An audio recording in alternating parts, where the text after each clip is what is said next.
শুনেছি মোহর দেওয়া ব্যতীত মেয়েকে স্পর্শ করা হারাম। তাহলে যদি মেয়ের বাবা বা মেয়ের পরিবারের লোক এই পরিমাণ মোহর ধার্য করে যে ছেলের পক্ষে দেওয়া সম্ভব নয়, তাহলে এই অবস্থা ছেলের করণীয় কি? হ্যাঁ, বুঝছি আমি, প্রশ্ন কমন পায়ে পড়ে গেছে, এই তো। আচ্ছা শুনেন, যারা ঠিক ঠিক করছে এইসব হয় আবিয়াত্তা পুরুষ, আর না হলে বিয়ে করে বেচারা ভাইসা গেছে। শুনেন, ভালো করে শুনেন। প্রথম কথা হলো যে মোহর দেওয়া ছাড়া স্ত্রীকে স্পর্শ করা হারাম, এই কথা ভুল। প্রশ্নে যিনি লিখেছেন এটা সঠিক কোনো কথা না। মোহর ধার্য করলে সেটা দিতে হবে বাধ্য। আল্লাহ বলেছেন ওয়াতুন নিসা সাদুকাতিহিন্না নিহলাহ, তোমরা তোমাদের স্ত্রীদের মোহর পরিশোধ করে দাও, এটা তাদের প্রাপ্য অধিকার, এটা দিয়ে দিতে হবে, এটা ক্লিয়ার। তবে সে দেওয়াটা আপনি নগদও দিতে পারেন, পরেও দিতে পারেন।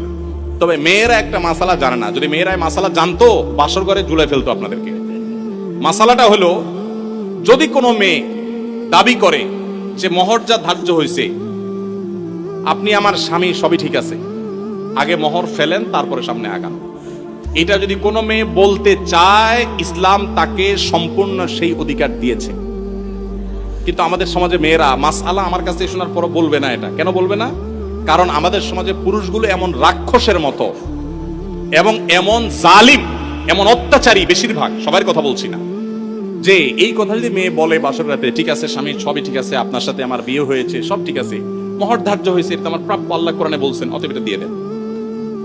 ছেলে বাসর তুইয়া পালায় দৌড় দিবে, বলবে এই মেয়ে বাসর রাতে এখনই অবস্থা করতেছে, আল্লাহ জানে আমারে কোথায়।